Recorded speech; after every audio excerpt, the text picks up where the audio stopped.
Coucou tout le monde, bienvenue sur une nouvelle interview des inspirantes et audacieuses. Et aujourd'hui, c'est Élodie qui est venue nous parler de qu'est-ce qui fait d'elle une femme et une entrepreneure inspirante et audacieuse. Bonjour Élodie, bienvenue.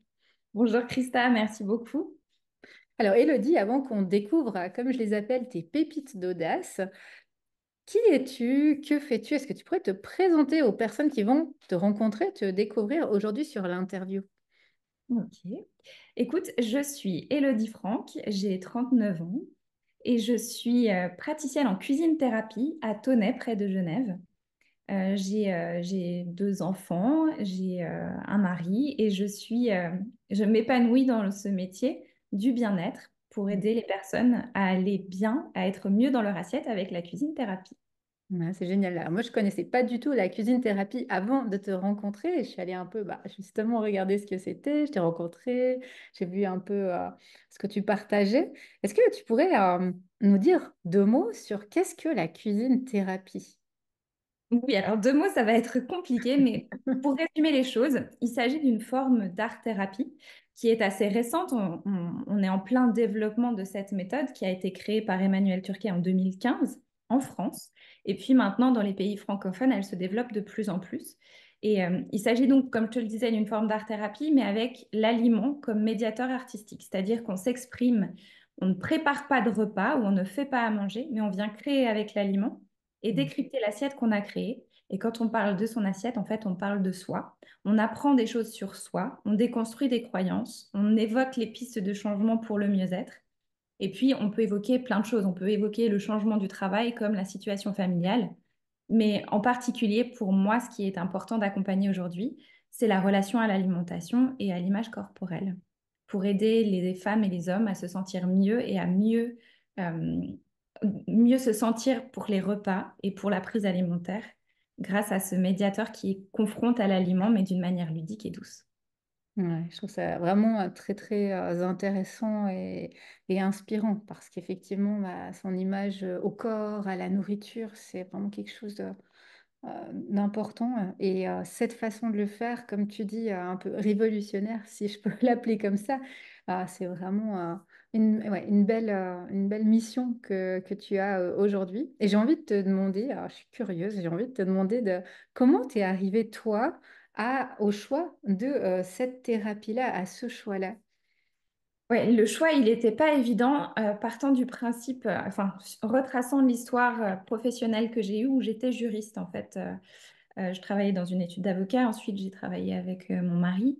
Mais quand j'ai eu mes enfants, en fait, j'ai eu envie de vraiment, véritablement me reconnecter à qui j'étais moi. Je me sentais en perte de sens dans le métier que j'exerçais et j'avais envie d'être un modèle pour mes enfants et de leur montrer qu'on pouvait faire un métier qui nous corresponde. Euh, j'ai cherché pendant plein d'années. Ça n'a pas été un déclic évident du jour au lendemain. Et ce qui était important pour moi, c'était la relation d'aide. C'était d'aider les autres. C'est un peu le seul curseur commun avec le métier de juriste que j'avais avant. Et puis, je me suis rendu compte quand j'ai fait tomber ce masque de la juriste que pour me reconstruire, c'est aussi la cuisine qui m'aidait véritablement. Parce qu'en cuisine, il y a ce premier bienfait méditatif de se reconnecter à toi, de s'écouter. Et comme moi, ça m'avait personnellement aidé, je me suis dit, mais en fait, est-ce que ce serait pas par ce biais-là que je pourrais aider les autres?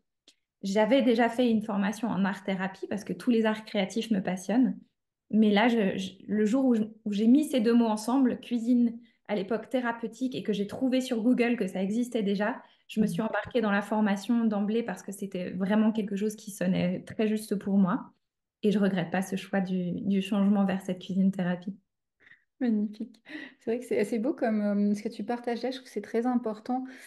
C'est beau comme un événement de vie vient déclencher comme ça, c'est-à-dire j'ai envie de donner un sens à ma vie, je vois que je suis en perte de sens, que je me suis jamais posé ces questions. Finalement, se dire mais qu'est-ce que je vais faire? Parce que oui, j'ai envie de donner un sens, je vois que ce que je fais, c'est pas forcément moi, je suis pas alignée, mais en même temps, qu'est-ce que je peux faire d'autre? Et finalement, une fois commence à se poser ces questions, eh bien les réponses, elles viennent comme des évidences sur notre chemin. Et puis tout à coup, il y a comme ça des synchronicités, comme je les appelle, qui se présentent. On se dit, voilà, c'est ça, je savais même pas que ça existait. Tout à coup, cuisine, thérapie, il y a ça me parle, j'y vais et je découvre que c'est quelque chose qui peut vraiment m'amener ouais, m'amener vraiment de l'inspiration, me sentir alignée à ma juste place dans ce que je fais. C'est très juste. Et être attentif aux synchronicités, c'est quelque chose qu'on peut faire quand on a enfin écouté les signaux d'alerte. Moi, c'était des signaux physiques, hein, les premiers signaux pour dire que j'étais pas bien là où j'étais. Et quand on commence à s'écouter, ensuite, on peut regarder ce qui se passe autour. Quand on est trop dans le creux et qu'on n'écoute plus rien et qu'on fonce tête baissée, on les voit pas, ces signaux. Et du coup, c'est important de se reconnecter à soi pour enfin arriver à dire, mais oui, c'est évident. Oui, oui. Et alors ça rejoint aussi toutes, j'ai envie de dire, les interviews que j'ai fait précédemment et toutes les personnes que j'ai rencontrées, c'est que on est tellement dans une société où on est un peu en pilote automatique. Donc finalement, on y va, on fait notre vie, on est dans souvent un confort d'un travail, d'une maison, d'une situation qui semble être bien pour nous. Et puis il y a des choses comme ça qui viennent après nous réveiller et ça peut être comme tu disais, la naissance d'un enfant, un changement professionnel, un deuil, une maladie. Et finalement, on a des signaux qui viennent petit à petit nous amener. Mais regarde, là, il y a quelque chose qui va pas. Tu vois bien que t'es pas bien, que t'es pas aussi bien que peut-être tu sembles l'être ou tu sembles le penser. Et après, petit à petit, ça se met en marche. Mais c'est vrai qu'humainement, on est fait comme ça, hein. On passe par ces étapes et ces signaux qui, selon où on en est, deviennent toujours plus forts pour se dire, bah, maintenant, regarde en face la situation, il y a quelque chose qui ne va pas et il faut, si tu veux être mieux, faire quelque chose. Autrement, ça va aller de pire en pire dans cette situation-là. Moi, je suis complètement raccord avec ta vision des choses. Les signaux semblent s'intensifient et puis bah, on peut arriver à trouver une partie de la solution, mais ça ne veut pas dire que c'est bon, on est dans le confort pour tout le reste. Il y aura toujours une autre zone qui viendra se rajouter. Mais cette notion d'inconfort, en fait, on se baigne dans le confort. Moi, j'avais un certain confort dans ma vie de juriste. Et le changement me faisait tellement peur que je me barricadais dans ce petit confort. Mais tous les inconforts étaient bien plus nombreux. Et finalement, le changement était moins douloureux que de rester dans tous les inconforts. Et Ouais. c'est, et c'est là où tes pépites d'audace, je pense, sont précieuses. D'oser, ça peut être extrêmement porteur pour se sentir beaucoup mieux. Ouais, exactement. Et ça m'amène justement à te poser cette question qui va certainement intéresser les personnes qui vont entendre l'interview, de ce moment justement où, parce que c'est quand même ce moment-là charnière où on prend cette décision, on se dit, OK, je vois bien que ça va plus, je vois bien qu'il y a des choses à changer, que j'ai perdu du sens, que j'ai envie de donner une nouvelle dimension à ma vie, mais je me retrouve dans moi j'ai vraiment cette image de ce brouillard, de ce flou. Je vois que je peux pas retourner où j'étais, mais en même temps, je vois pas où je peux aller ailleurs. Et puis je suis là et il faut que je fasse quelque chose, il faut que je me mette dans le mouvement. Et comment toi, Élodie, à ce moment-là où tu as eu toutes ces prises de conscience, tu as été dans ce premier mouvement, j'ai envie de dire ce premier pas, celui qui est tellement important. Parce qu'une fois qu'on a fait ce premier pas, ben, tout s'enchaîne un petit peu, assez naturellement, je dirais. Ce premier pas d'audace vers la nouveauté, Ouais. euh, je crois que ça a été de reconnaître non, je pense que la première action, le premier pas, c'était de faire une mind map, de qu'est-ce que j'ai envie de faire, qu'est-ce qui Mhm. me plaît dans la vie, qu'est-ce qui me fait vibrer dans la vie, qu'est-ce que je peux en faire, qu'est-ce que je peux monétiser. En gros, c'était une forme d'ikigai sans connaître l'ikigai à l'époque. Ouais. Et de mettre les choses sur papier, il y a une force créatrice dans la matière. Parce que avant ça, il y avait ce brouillard avec plein d'idées qui se bousculent. Et puis finalement, bah, on n'en fait rien et puis on n'ose pas faire le premier pas. La première action, ça a été de mettre les choses à plat sur papier et de commencer à avoir une vision. Ensuite, le deuxième pas, ça a été l'art-thérapie. Et puis, il y avait quelque chose qui était peut-être un peu moins juste. Et puis après, il y a eu la cuisine-thérapie. Euh, d'entreprendre des thérapies moi-même pour mieux me connaître. C'était évidemment des pas sur ce chemin-là. Euh, et puis quand j'ai trouvé la cuisine thérapie sur Google, d'oser contacter la fondatrice pour dire bah, je suis intéressée et de faire ce pas de OK, je m'offre cette formation, j'y vais. Là, c'est le moment, c'est juste. Pourquoi attendre? De vraiment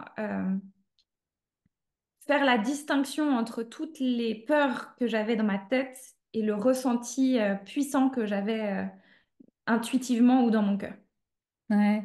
Et justement, comment t'as fait, si tu arrives à dire, à expliquer, parce qu'il y a des choses qui s'expliquent Mm. aussi, pas toujours, mais comment tu as fait pour dépasser ces peurs? Parce que c'est souvent là que se trouve ensuite tout le reste, c'est de se dire, OK, bien sûr que j'ai des peurs, même si j'ai plein d'idées, même si j'ai plein d'envies, si mon cœur il me dit, mais vas-y, fonce, il y a la raison qui est là de dire, mais tu as une situation, tu as un super job, mais tu es sûr que tu veux faire ça? C'est un gros investissement de temps, de finances, enfin, il y a plein de choses qui te mettent en marche.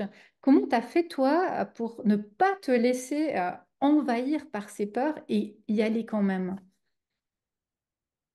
Euh, je pense que il y avait déjà me confronter à ces peurs, les envisager et les lister pour déjà les vivre pleinement. Et ne pas dire non, mais tu n'as pas le droit de les ressentir, c'est vraiment juste dans ta tête. Non, c'était OK de les ressentir. La deuxième chose, c'était de savoir que ça n'est pas, je veux pas me laisser guider par des peurs et que je veux me laisser guider par ce ressenti. Et ensuite, le, chacun sonde son ressenti et ses peurs différemment, mais de moi, quand j'ai tous les intérêts dans la balance, je me pose toujours cette question de est-ce que tu regretteras plus d'y être allé ou de ne pas y être allé? Mm. Et en projetant ça, j'ai une réponse physique instantanée. Peut-être que la réponse pour d'autres, ça sera pas physique, mais pour moi, elle est claire et nette. Et puis, il y a aussi, pour faire la distinction entre les peurs euh, qui annoncent un vrai danger et les peurs qui sont juste dans la tête, je me fie toujours à est-ce que c'est un message qui vient toquer à ma porte régulièrement ou est-ce que c'est là, très physique, très, très ancré dans mon corps? Si elle vient toquer à ma tête régulièrement, c'est que je sais que c'est quelque chose qui est juste mental et qui peut être dépassé et qui n'a pas forcément besoin d'être honoré.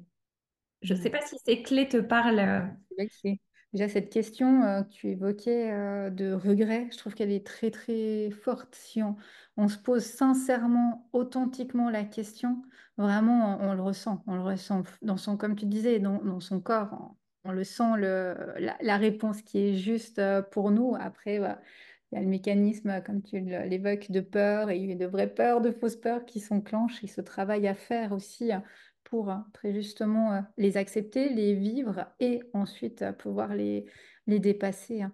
Et c'est vraiment des belles clés que tu proposes et qui vont certainement parler aux personnes qui se retrouvent un peu dans ce moment vraiment clé, ce moment charnière de prendre la décision pour oser. Merci Est-ce que beaucoup. tu avais envie de partager d'autres pépites ou d'autres choses dans cette interview aux personnes qui vont écouter? Mm.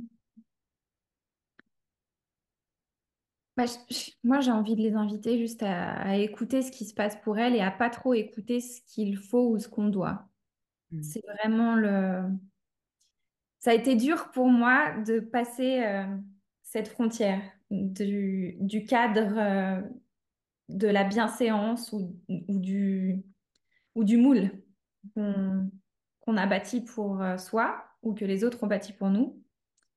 Et d'oser juste bah voilà, y aller au ressenti avec le bon sens qui restera toujours présent. Je pense pas qu'on est dans une société où on manque de bon sens. Je pense qu'on a juste besoin de cultiver le ressenti et d'accepter les émotions qu'on vit.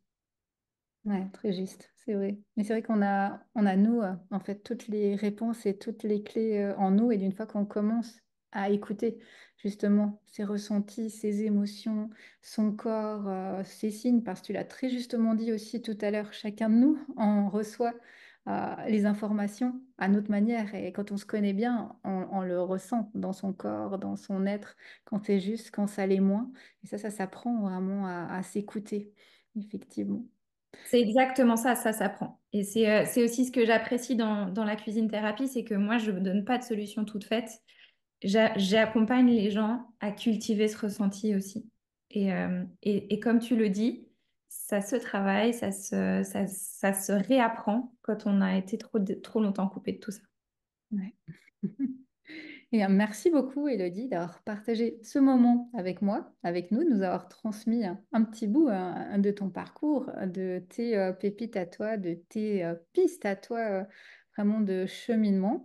Je rappelle à toutes les personnes qui vont regarder l'interview que vous aurez tous les liens sous la vidéo d'Elodie, donc je vous invite aussi à aller découvrir ce que tu fais, à aller découvrir la cuisine thérapie. C'est vraiment une magnifique proposition que tu as.